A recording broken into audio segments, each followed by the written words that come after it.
नमस्कार everyone, hope you all are fine. जैसा कि आपको पता ही है कि 28 मार्च को आपका टीजीटी और पीजीटी केवीएस एनवीएस का एग्जाम है। उसी को देखते हुए मैं आपके लिए सीरीज लेके आई हूँ, जिसके अंदर हम कोशिश करेंगे कि एक दिन में 1, 2 से 3 चैप्टर कवर कर लें। और हमारे जो क्वेश्चन पेपर होगा वो 100 मार्क्स का होगा, जिसमें 60 ऑब्जेक्टिव क्वेश्चंस आएंगे, 40 आपके सब्जेक्टिव क्वेश्चन आएंगे। आपको पता ही होगा कि आपका जो एग्जाम है वो सीबीएसई बोर्ड करा रहा है, इसलिए जो मार्किंग का पैटर्न होगा सब्जेक्टिव का, वो जो सीबीएसई बोर्ड की 10th और 12th की मार्किंग पैटर्न है उसी से बेस्ड होगा। कहने का मतलब है, यदि आपने एक स्टेप भी किया तो उसमें डिसाइड होगा कितने स्टेप तक बच्चे ने किया तो इसके मार्क्स कितने मिलेंगे।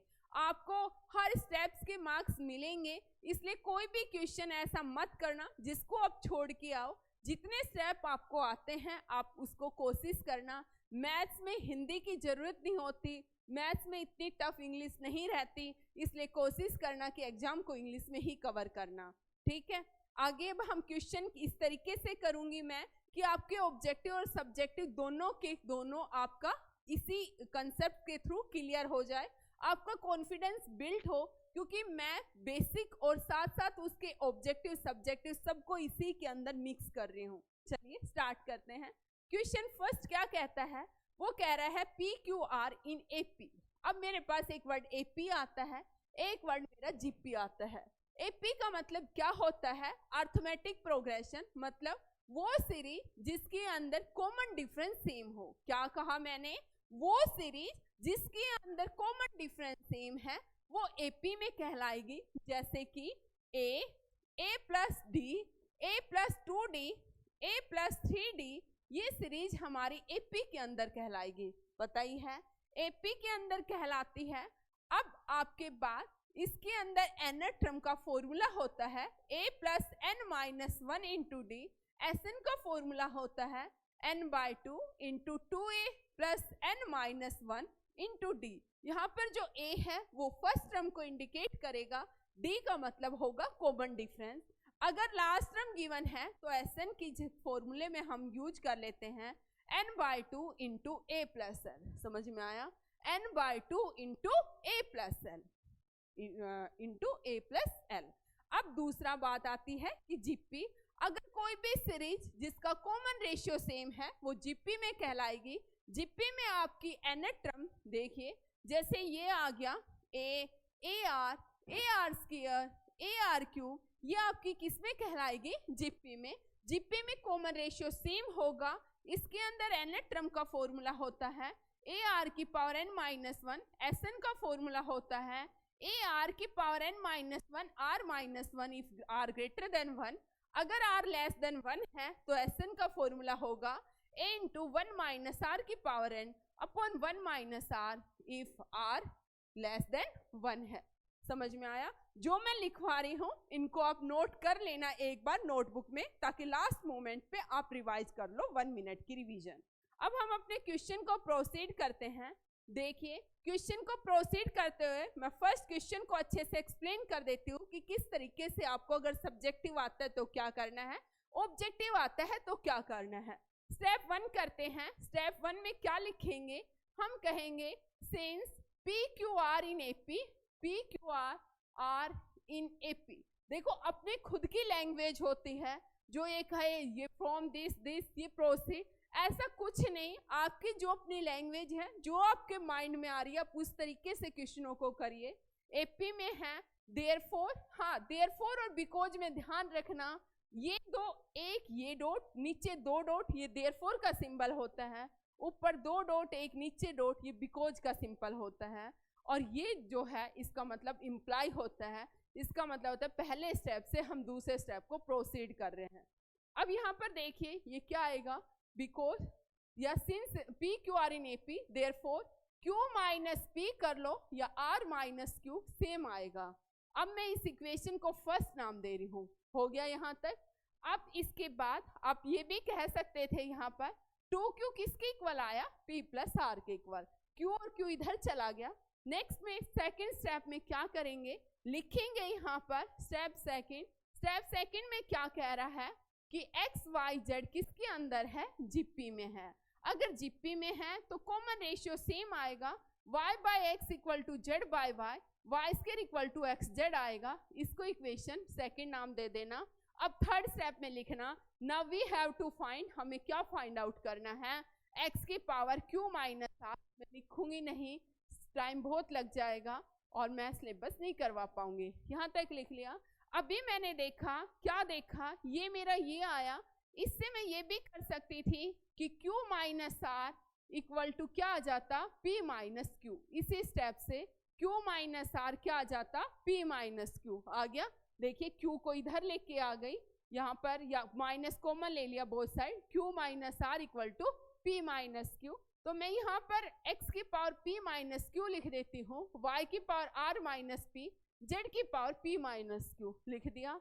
मुझे पता है, क्या पता है कि xy की पावर a है, तो मैं इसको लिख सकती हूँ x की a y की a, इसलिए मैंने दोनों को कंबाइन कर दिया। यहाँ से मेरा आएगा xz की power p minus Q, y की पावर r माइनस p आ गया।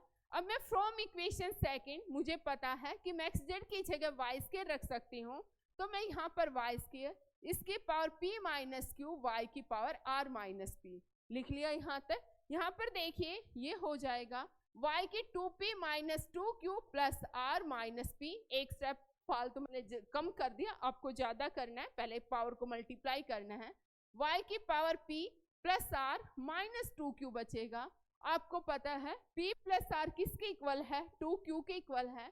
y की पावर 2q माइनस 2q आएगा, y की पावर 0 और किसी की भी पावर 0 हो तो आपका आंसर क्या आएगा, 1 आएगा। तो हमारा सेकंड ऑप्शन क्या हो जाएगा, करेक्ट। अगर सब्जेक्टिव आता है तो आप इस तरीके से एक्सप्लेन करेंगे, ठीक है। ऑब्जेक्टिव आता तो आपको इतना सब कुछ करने की जरूरत नहीं थी, डायरेक्ट मन में भी आधे स्टेप तो वैसे ही सोल्व हो जाते हैं, ठीक है। नेक्स्ट चलिए, angles of a triangle are in AP.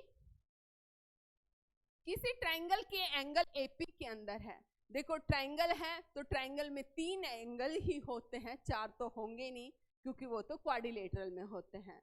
अब एपी के अंदर जब 3 नंबर की 3 एंगल की बात की जाए तो हमेशा नंबर ध्यान रखना क्या उठाने हैं, a माइनस डी, a और a प्लस डी। अगर 4 की बात की जाए तो a minus 3d, a minus D, a plus D और a प्लस 3d। अगर 5 की बात की जाए a minus 2d, a minus D, a plus D, a और a प्लस डी और a प्लस 2d, ये उठाएंगे। समझ में आया, इनको उठाना है। तो आपको स्टेप 1 में क्या करेंगे, since the angles of a triangle are in AP therefore let the numbers are a minus d comma a plus d. उसके बाद क्या करेंगे, अब हमें पता है कि एंगल ट्रायंगल के हैं और we know that sum of a angle of a triangles are 180 degree. Therefore जो मैं मुंह से बोल रही हूँ आपको सिर्फ पेन और नोटबुक उठा के अपना नोट करना है। यहाँ से d से d कैंसिल होगा, 3a 180 डिग्री होगा, a 60 डिग्री आएगा। आ गया यहाँ तक, a क्या आया आपका 60 डिग्री। अब वो स्टेटमेंट में कह रहे हैं लार्जेस्ट एंगल इज 75 डिग्री, उसके अकॉर्डिंग लार्जेस्ट एंगल 75 डिग्री है, लेकिन जब आपने चूज किया है तो आपके अकॉर्डिंग a प्लस डी है। इसका मतलब a प्लस डी 75 है, यहाँ से a की 60 रखेंगे तो d 15 आएगा। वो स्मॉलेस्ट एंगल पूछ रहा है तो 60 माइनस 15 45 डिग्री आपका क्या आ जाएगा, स्मॉलेस्ट एंगल आ जाएगा। आ गया समझ में, 45 डिग्री आपका क्या आ जाएगा, स्मॉलेस्ट एंगल। नेक्स्ट क्वेश्चन पे चलिए, if the coefficient of second, क्या कह रहा है, if the coefficient of second, third and fourth term in the expansion of 1 plus x की power n are in AP then the value of n। तो n की value क्या होगी। अब देखना यहाँ पर क्या कह रहा है, सेकंड है, थर्ड है, फोर्थ टर्म है, एक्सपेंशन में एपी के अंदर है, n की वैल्यू पूछी है। मुझे एक्सपेंशन देख के इतना तो आइडिया हो गया कि ये बाइनोमियल एक्सपेंशन है, and binomial expansion we know that step 1 लिखना है 1 प्लस एक्स की पावर n क्या होता है, nc0 nc1 x plus nc2 x square plus nc3 x cube and so on चलता जाएगा, x क्यूब है ये, और लास्ट में ncn x की पावर n आएगा। अब आप यहाँ पर देखना, अब यहाँ पर क्या हुआ, मैंने थोड़ा इधर लिखना था, अब पजल मत होना। वो कह रहा है कोफिशिएंट ऑफ सेकंड, ये सेकंड टर्म का है, ये थर्ड टर्म का है और ये फोर्थ टर्म का है। सेकंड टर्म का कोफिशिएंट है NC1, थर्ड टर्म का है NC2 और फोर्थ टर्म का है NC3। यही है ये NC1, NC2, NC3 का मतलब क्या होता है मैं बता दूं, आपको लिखना भी है NCR n factorial upon r factorial into n minus r का फैक्टोरियल। राइटिंग समझ में ना आ रही हो तो मुंह से बोल रही हो उसको सुन लेना, n factorial by r factorial into n minus r का फैक्टोरियल। समझ में आया? यहाँ से मेरा NC1 जब मैं सोल्व करती हूँ n आता है, NC2 आएगा मेरा n इंटू n माइनस 1/2 और NC3 आएगा मेरा n into n minus 1 into n minus 2/6। 3 का फैक्टोरियल 6 होगा। आप इसे सोल्व भी करके देख सकते हैं फॉर्मूले के अकॉर्डिंग। एक करके अगर करना हो तो मुझे बता देना, मैं नेक्स्ट में कर दूंगी। अब वो कह रहा है ये कोफिशिएंट किसके अंदर है भाई, AP के अंदर है। अगर AP में है तो कोफिशिएंट का कॉमन डिफरेंस मैं करती हूँ NC3 माइनस NC2 सेम आएगा कॉमन डिफरेंस। यहाँ से मुझे पता चला कि 2NC2 NC1 प्लस NC3 के इक्वल आएगा, यही आएगा। 2NC2 की वैल्यू क्या आएगी, इसको इरेज कर दो, नोट कर लिया होगा आप लोगों ने, ठीक है। NC2 देखिए 2, NC2 की वैल्यू है n माइनस 1/2, इस 2 से 2 कैंसिल, NC1 n के इक्वल आएगा, n माइनस 1 n माइनस 2/6 के इक्वल आएगा। मैं लिखना है taking n common from both side. जब मैं कॉमन लूंगी तो यहाँ पर बचेगा, आपको कोई भी स्टेप अपने मन में नहीं करना, जब सब्जेक्टिव है तो आपको लिख के दिखाना है, ठीक है। n माइनस 1 बचेगा, यहाँ पर 1 बचेगा, यहाँ पर n minus 1 into n minus 2/6 बचेगा, यही बचेगा। ये देखिए 6n माइनस 1 आएगा, ये 6 आएगा, ये बचेगा n square minus 3n plus 2 बचेगा, ये 6n minus 6 plus n square minus 3n plus 2 बचेगा। यहाँ से मेरा n square minus 9n plus 6 और 2 8 और 6 14 इक्वल टू 0 बचेगा। n की वैल्यू 7 और 2 आएगी फैक्टराइजेशन से, हमारे ऑप्शन में मुझे 7 दिख रहा है तो n इक्वल टू क्या होगा 7 होगा। और वैसे भी 2 को हम नेग्लेक्ट करेंगे, सब्जेक्टिव में आपको बताना है क्योंकि 2C2 तक तो हो सकता है, NC3 अगर n 2 लेती हूँ तो 2C3 हम डिफाइन कर ही नहीं सकते, तो एग्जामिनर को इतना भी आपको बताना है, अपने मन में कोई स्टेप नहीं रखना कि मैं 2C3 को डिफाइन नहीं कर सकती। समझ में आया? इसलिए n इक्वल टू 2 रिजेक्टेड और we take n equal to 7। Next question देखिए। देखो मैं जितना मुझे लगता है कि एक बच्चे को इसी तरीके से पढ़ाना चाहिए जो उसकी खुद की लैंग्वेज है। अगर मैं फॉर्मेलिटी के लिए मैथ्स की बुक की लैंग्वेज यहाँ पर लिखने लगी स्टेप 1 में दिस तो कोई बच्चा कभी सिलेबस पूरा ही नहीं कर पाएगा, और मुझे पता है सिलेबस पूरा नहीं होगा तो कॉन्फिडेंस नहीं आएगा और वहीं से कहीं ना कहीं मार खा जाएंगे। यहाँ पर देखना द वैल्यू ऑफ 9 की पावर 1/3, 9 की पावर 1/9। मुझे पता है कि अगर बेस सेम होता है a की पावर n तो पावर ऐड हो जाती है। आपको स्टेप 1 में न्यूमेरिकल पूरा लिखना है। और एक बात, आपका 40 मार्क्स का है तो ऑब्जेक्टिव 1 के तो आगे 1 मार्क्स के वो क्वेश्चन नहीं देंगे, या तो 2 मार्क्स के देंगे या फिर 4 मार्क्स के देंगे, ठीक है, या फिर 6 मार्क्स के क्वेश्चन देंगे। तो यहाँ पर देखिए n की पावर 9 की पावर 1/3 है, 9 की पावर 1/9 है, 9 की पावर 1/27 है, अप टू इन्फिनिटी है। बेस सेम है, पावर ऐड हो जाएगी, 1/9 1/27 प्लस अप टू इन्फिनिटी तक चलेगा, यही चलेगा। ये देखिए मुझे पता है जब मैं इस सीरीज को ऐड कर रही हूँ तो मुझे दिख रहा है कि यहाँ पर मेरा कॉमन रेशियो सेम है। क्या है? मेरा कॉमन रेशियो सेम है। और कोई सीरीज है जिसमें कॉमन रेशियो सेम है, देखिए 1/9 को 1/3 से करेंगे 1/3 आएगा, 1/27 को 1/9 से करेंगे 1/3 आएगा।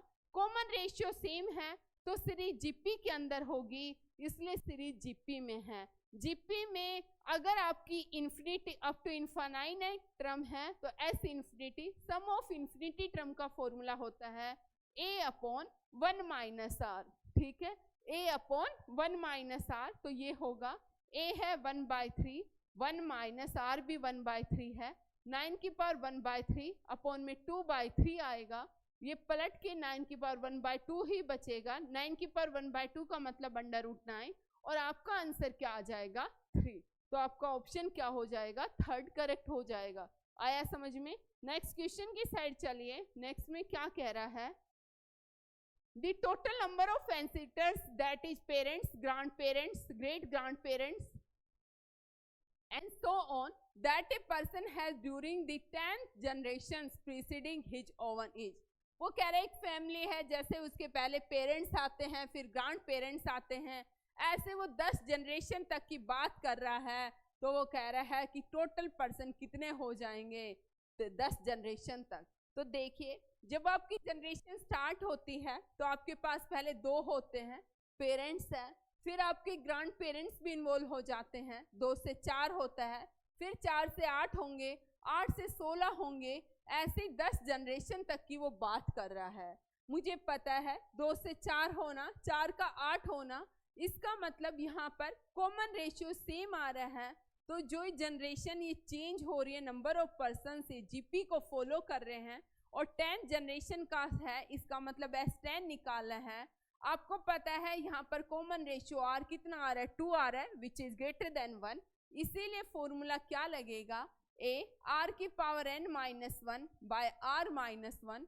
r कितना है यहाँ, a 2 है, r भी 2 है, की पावर n की जगह 10 माइनस 1 बाय 2 माइनस 1, 2 इंटू 2 की पावर 10 माइनस 1। इसको आप सोल्व कर लेना, आपका आंसर आएगा 2046 में भी, ठीक है। कैलकुलेशन वाला पार्ट थोड़ा सा आप कर लेना, क्योंकि हम जल्दी से अपने सिलेबस को कवर करते हैं। नेक्स्ट देखिए, अगर a b c positive real number है तो least value of a plus b by c. Since लिखना है a b c are positive real number and we have to find the least value. Least का मतलब कम से कम value किसकी निकालनी है, a plus b by c plus B plus C by a plus c plus a by b. इसकी हमें लिस्ट वैल्यू निकालनी है।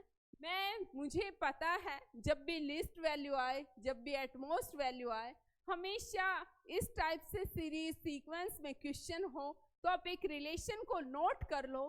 क्या रिलेशन होता है कि अर्थमेटिक मीन और हमेशा आपके जियोमेट्रिक मीन से क्या होता है, बड़ा होता है। अर्थमेटिक मीन अगर हमारे पास A1 A2 up to nth number है, an कोई नंबर है, इनका अर्थमेटिक मीन निकालना है तो फॉर्मूला होता है A1 plus A2 plus A3 plus up to an by n। अगर 2 नंबर है तो उनका अर्थमेटिक मीन, जैसे A और B का अर्थमेटिक मीन निकालना है तो A प्लस बी बाई 2। अगर 3 नंबर है तो A plus B plus C by 3 होगा, अगर n नंबर है तो n होगा। ऐसे ही आपका ज्योमेट्रिक मीन 2 नंबर है तो under root A B, 3 number है तो ए बी सी का क्यूब रूट, अगर ऐसे nth नंबर है तो उनका क्या हो जाएगा, an की पावर 1 बाय n। समझ में आया?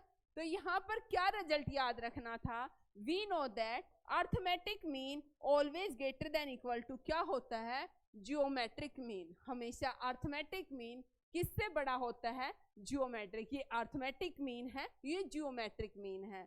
यहाँ पर हमारे पास मैं जो गिवन है, मुझे पता है क्या गिवन है, ये गिवन है। मैं इसको सेपरेट कर देती हूँ, a बाई सी जमा b by c, b by a जमा सी बाई ए, ये सी बाई बी जमा ए बाई बी आएगा, यही आएगा सेपरेट करने के बाद। क्योंकि हमें पता है हम न्यूमरेटर को सेपरेट कर सकते हैं लेकिन डिनोमिनेटर को नहीं कर सकते। तो यहाँ से देखिए 1 2 3 4 5 6 नंबर आए। अगर इसका मतलब है इनका अर्थमेटिक मीन क्या होगा, a बाई सी जमा बी बाई सी जमा बी बाई ए जमा सी बाई ए जमा सी बाई बी जमा ए बाई बी अपॉन में 6, यही होगा। सभी जितने भी नंबर है सबको जोड़कर कितने नंबर हैं उनसे डिवाइड करना अर्थमेटिक मीन है। जियोमेट्रिक मीन क्या होगा, सभी के आपस में मल्टीप्लाई और इसका 6 रूट निकालना है, c by b, a by b और पावर 1/6। जब सोल्व करती हूँ अंदर सारे कैंसिल होके 1 बचता है। यहाँ से मेरा आता है कि a/c जमा b/c जमा b/a जमा c/a जमा c/b जमा a/b अपॉन में 6 ग्रेटर देन इक्वल टू 1। ये 6 मैं अभी ले जा रही हूँ, आपको नेक्स्ट स्टेप में लेके जाना है। इसका मतलब क्या हुआ कि जो ये एक्सपेंशन है इसकी वैल्यू या तो 6 या 6 से बड़ी होगी, तो इसका मतलब कम से कम वैल्यू 6 होगी ही होगी। तो इसकी लिस्ट वैल्यू क्या होगी? ऑप्शन फर्स्ट आपका करेक्ट हो जाएगा। उम्मीद है कि आपको समझ में आ रहा होगा कि मैं आपको क्या समझाना चाह रही हूँ। समझ में आया? नेक्स्ट क्वेश्चन को देखिए, नेक्स्ट में क्या कह रहा है वो कह रहा है log 10 2x - 1।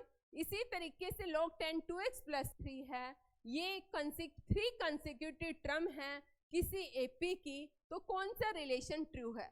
हर क्वेश्चन किसी ना किसी एग्जाम में आपका आया हुआ है।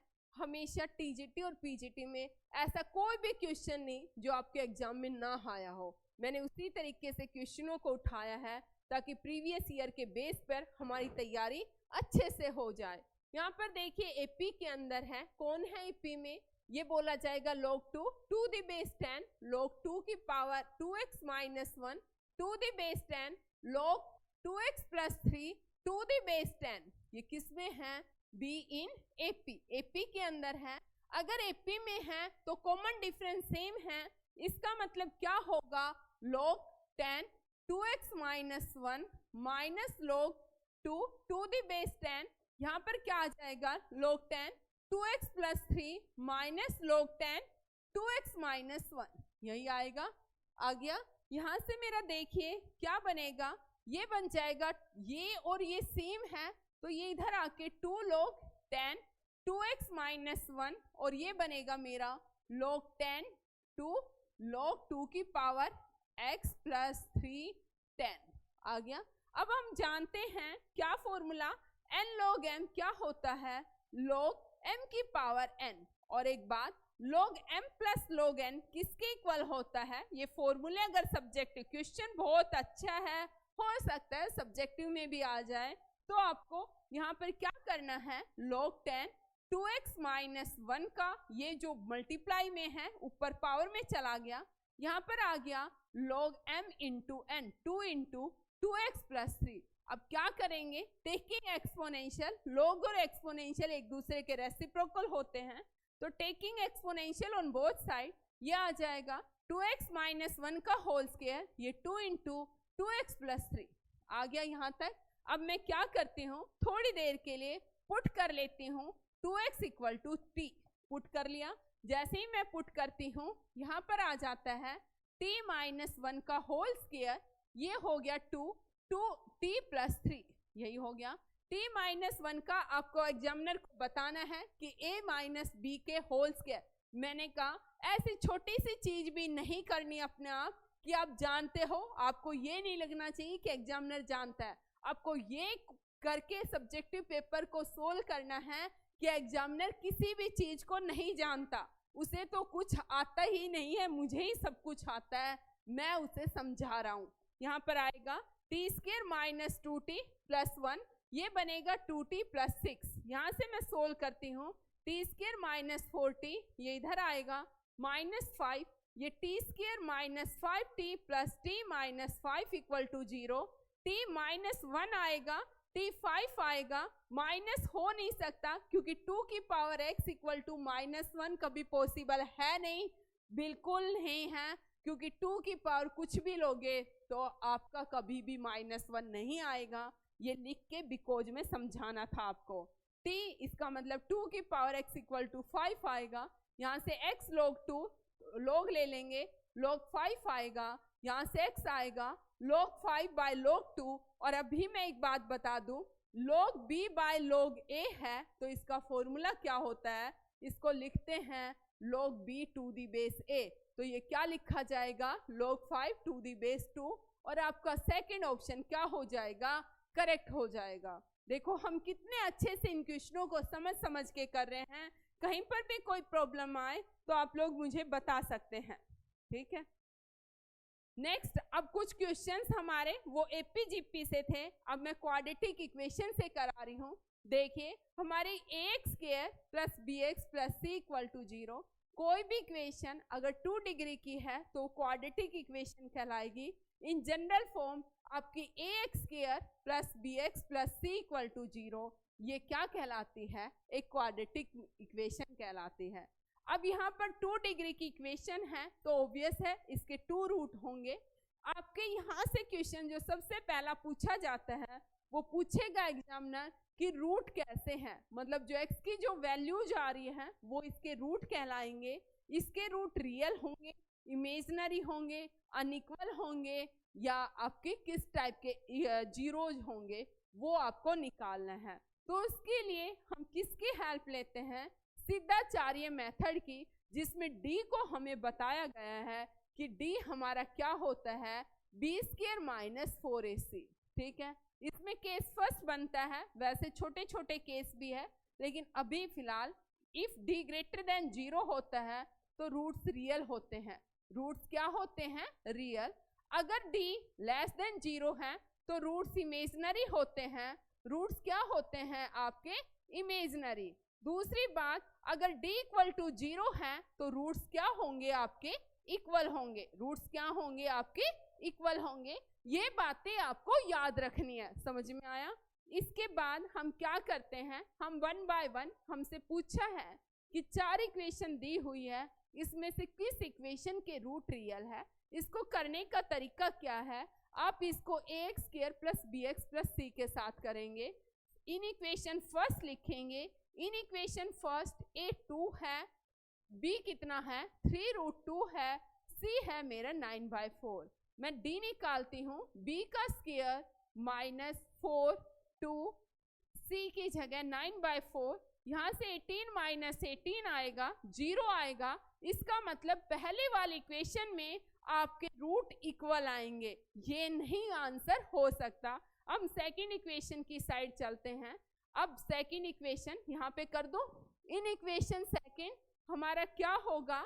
a क्या है? 1 है, b कितना है? 1 है, c कितना है? -5। दिख रहा होगा मेरे हिसाब से, क्योंकि मैंने डायरेक्ट सैंपल पेपर से फोटो क्लिक कर करके यहाँ पे ले दी। मैंने सोचा लिखूंगी तो बहुत टाइम वेस्ट होगा मेरा, क्यों ना मैं क्वेश्चन करा दूं इतनी देर में। b स्क्वायर -4, a की जगह 1, c की जगह -5, 1 प्लस 20 21 आया, ग्रेटर देन 0 है। तो अगर d ग्रेटर देन 0 है तो रूट्स क्या होते हैं? रियल। इसका मतलब सेकंड इक्वेशन के रूट रियल है। आगे आपको अगर ऑब्जेक्टिव है तो करने की जरूरत नहीं है, अगर सब्जेक्टिव है तो सभी को आपको कर करके दिखाना है। समझ में आया? ये नहीं कि यहाँ पे छोड़ दिया, आपको चारों इक्वेशनों को कंपेयर कर करके d की वैल्यू निकाल निकाल के दिखानी है। नेक्स्ट क्वेश्चन में चलते हैं।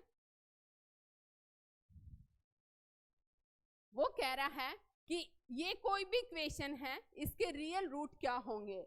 अगर आपसे ऑब्जेक्टिव पूछता तो मैं डायरेक्ट आपको निकाल के बता देती कि इसके रियल रूट कोई भी नहीं होंगे, लेकिन अगर सब्जेक्टिव है तो क्या होगा? क्या करना है? मुझे पता है कि रूट्स रियल है, इमेजिनरी है, इक्वल है। इसके लिए मुझे d की जरूरत पड़ेगी। d तभी निकल पाएगा जब मेरी इक्वेशन सिंपलेस्ट फॉर्म में होगी क्वाड्रेटिक की, ax square plus bx plus c। तो क्यों ना मैं इस इक्वेशन को पहले सिंपलेस्ट फॉर्म में कन्वर्ट करूं। करिए आप। ये देखिए, x का स्क्वायर होगा -2x होगा प्लस 1 होगी फर्स्ट इक्वेशन। ये x स्क्वायर होगा -6x होगा प्लस 9 होगा। ये x स्क्वायर होगा -10x होगा प्लस 25 होगा इक्वल टू 0 होगा। यहाँ तक आ गया। यहाँ से मेरा क्या होगा? 3x स्क्वायर होगा, ये मेरा 8x और 18x आएगा, और ये मेरा 1 9 1 10 25 और 10 35 होगा इक्वल टू 0 आएगा। यही आ गया। जब मैं यहाँ से करूंगी तो d देखिए मेरा a आया मेरा 3, b आया -18, c आया मेरा 35, यही आया। मैं b स्क्वायर -18 का स्क्वायर -4a c की जगह 35 करूंगी, ये 324 होता है, -4 3 12, 35 गुना 12 करूंगी तो ऑब्वियस है 12 5 60, 12 3 36, 400। देखना भी 12 पंजे 60, 12 3 36 और 6 420 और ये 324 नेगेटिव में आएगा आंसर। नेगेटिव आने का मतलब लेस देन 0 है, इसका मतलब इसके पास कोई भी रियल रूट नहीं है। समझ में आया? कोई भी रियल रूट यहाँ पर पॉसिबल ही नहीं है। नेक्स्ट क्वेश्चन की तरफ हम चलते हैं। क्या कह रहा है? वो कह रहा है कि x की वो वैल्यू बताइए जो इस इक्वेशन को सेटिस्फाई करती है। जब इस तरीके से क्वेश्चन आ जाए तो बड़े प्यार से इस टाइप के क्वेश्चनों को, क्योंकि ये सबसे इजी क्वेश्चन होते हैं, बस थोड़ी सी जल्दबाजी इसके साथ खतरनाक हो जाती है। क्वेश्चन क्या है कि 3x - 7 है। देखिए 3x - 7 है लेस देन 5 + x है। यही क्वेश्चन है, 5 + x है। हम क्या करते हैं, मैं यहाँ पर x को सब्ट्रैक्ट कर रही हूँ ऑन बोथ साइड। ध्यान रखना ऐड और सब्ट्रैक्ट करने पर आपकी इनइक्वालिटी का साइन चेंज नहीं होगा, लेकिन अगर आप नेगेटिव टर्म से मल्टीप्लाई कर रहे हो या डिवाइड कर रहे हो तो आपकी इनइक्वालिटी का साइन चेंज हो जाएगा। यहाँ पर -x से सब्ट्रैक्ट कर रही हूँ तो 2x - 7 लेस देन 5 आता है। समझ में आया? यहाँ से 7 बोथ साइड ऐड करूंगी तो 2x लेस देन क्या आएगा, x लेस देन 6 आएगा। 6 आ गया। x 6 से छोटा है।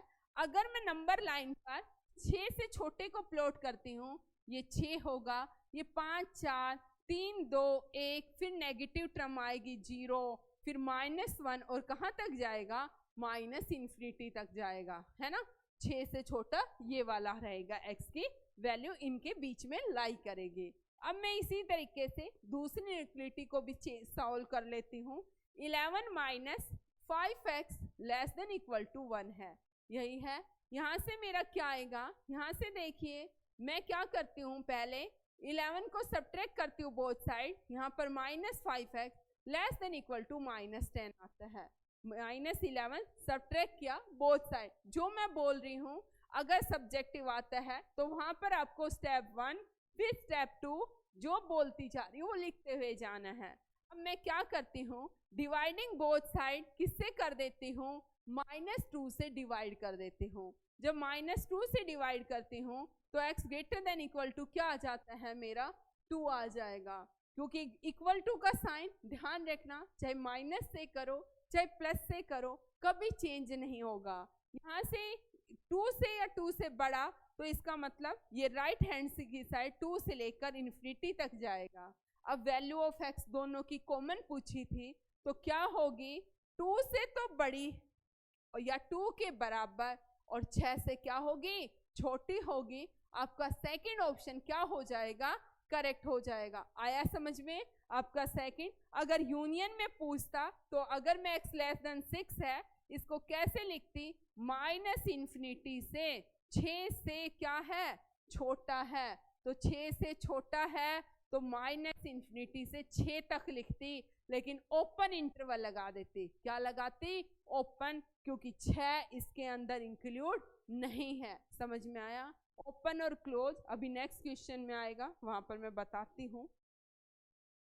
The root of the equation, इसके बाद आएगा शायद, root of the equation with कौन सी इक्वेशन है, मेरी इक्वेशन है mod x का स्क्वायर प्लस mod x है -6 है और इक्वल टू 0। आपको पता है कि mod x को जब हम डिफाइन करते हैं तो क्या होती है, x होती है यदि x ग्रेटर देन 0 होता है, -x होती है यदि x लेस देन 0 होता है, यही वैल्यू होती है।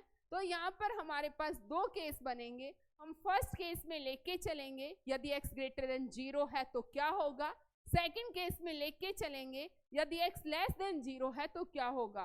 केस फर्स्ट देखिए, केस फर्स्ट क्या कहलाएगा, इफ x ग्रेटर देन 0 है देन, अगर x 0 से बड़ा है तो ऑब्वियस x स्क्वायर पॉजिटिव आएगा, x में पॉजिटिव आएगा, -6 इक्वल टू 0, x की जगह x ही रखेंगे। यहाँ से देखिए x square 3x -2x -6 equal to 0 आएगा। यहाँ से x इंटू x प्लस 3 आएगा, -2x प्लस 3 इक्वल टू 0 आएगा, x 2 आएगा और x -3 आएगा। हमारी यही वैल्यू आएगी यहाँ से निकल के।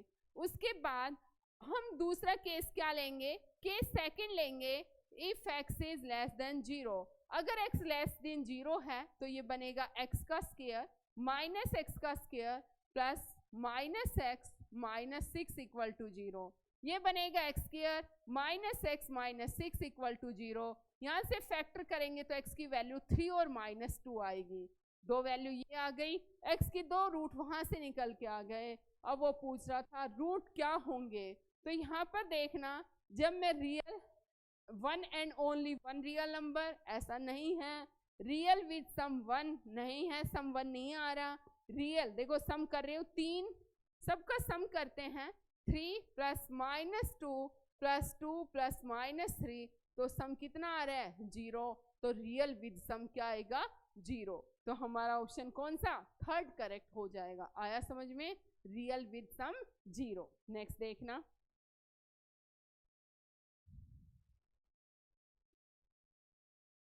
वो कह रहा है 3 नंबर एपी में है, जीपी में है, सॉरी 3 नंबर जीपी के अंदर है।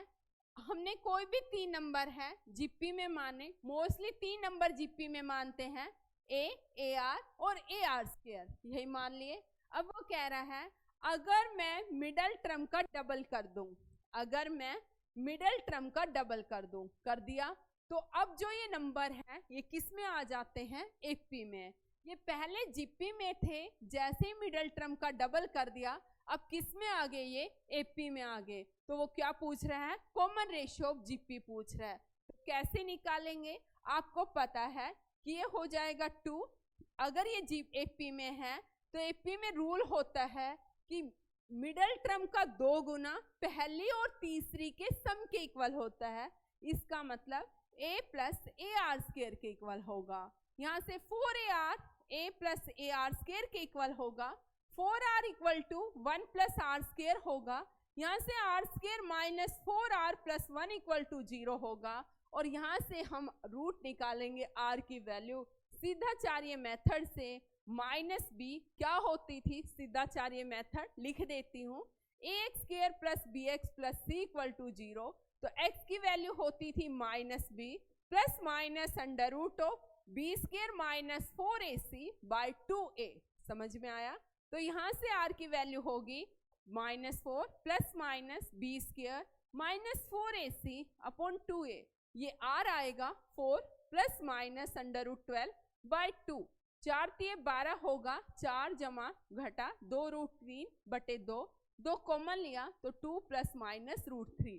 तो आपका क्या होगा 2 प्लस माइनस रूट 3। आपका ऑप्शन फर्स्ट ही क्या हो जाएगा, करेक्ट हो जाएगा। देखिए हर क्वेश्चन के अंदर मैं पूरी एक्सप्लेनेशन बता रही हूँ। अब मैंने बता दिया कि जीपी लिखा है तो आप बताएंगे कि नंबर में जीपी में क्या होता है, एपी में क्या होता है। ये आपको बार बार बताने की मेरे हिसाब से जरूरत नहीं है। समझ में आया।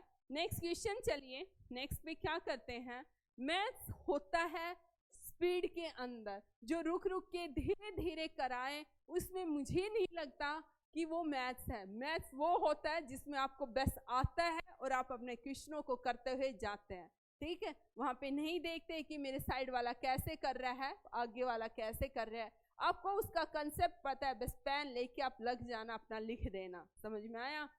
इफ नेक्स्ट क्या कह रहा है, वो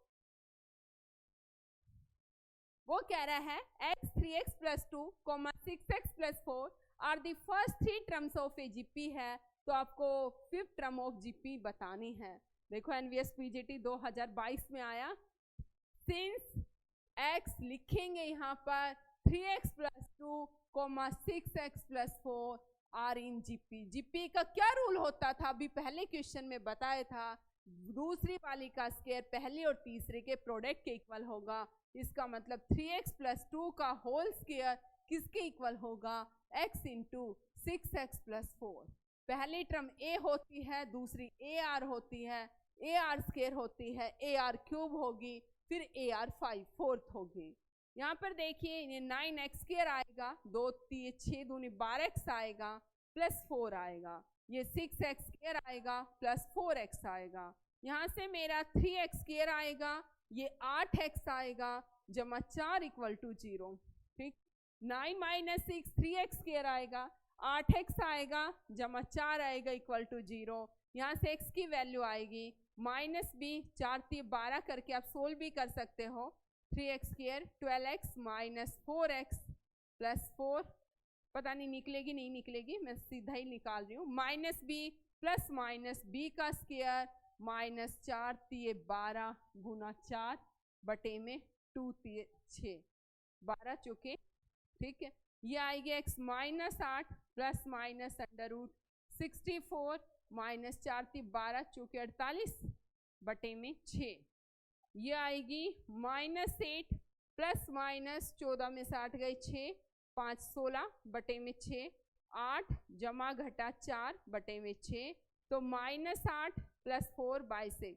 एक बात बताऊं, दो वैल्यू आएगी, दोनों से जब भी आप r की x की दो वैल्यू आएगी, दोनों से निकालोगे आपका सेम आंसर आएगा।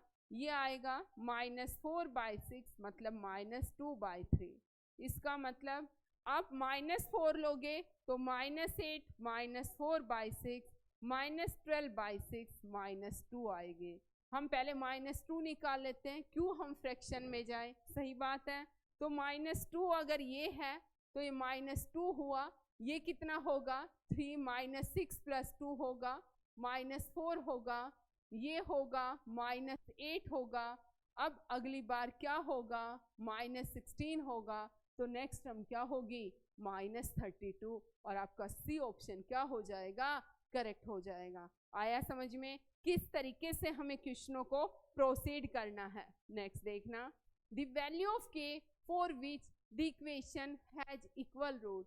ध्यान रखना कोई भी क्वाड्रेटिक इक्वेशन है अगर वो इक्वल रूट रख रही है, इसका मतलब उसका डिस्क्रिमिनेंट किसके इक्वल आएगा 0 के इक्वल। इसका मतलब यहाँ से d मेरा क्या आएगा 0, d क्या आएगा मेरा 0। d 0 आने का मतलब है kx square plus 8kx plus 32 equal to 0 आया। यहाँ से क्या होगा b स्क्वायर, कंपेयर करना, a k आएगा, b आएगा 8k, c आएगा 32, यही आएगा। जब मैं यहाँ से निकालूंगी b का स्क्वायर 8k का स्क्वायर माइनस 4, a की जगह c की जगह 32 इक्वल टू 0। इसी में मैंने मैट्रिक्स डिटर्मिनेंट के भी मोस्ट इंपॉर्टेंट क्वेश्चनों को इन्वॉल्व किया है ताकि मेरा एपी जीपी क्वाड्रेटिक इक्वेशन और ये कवर हो जाए। फिर हम बाइनोमियल प्रोबेबिलिटी जो इंटर रिलेटेड है जल्दी जल्दी करते हुए चलेंगे, ठीक है।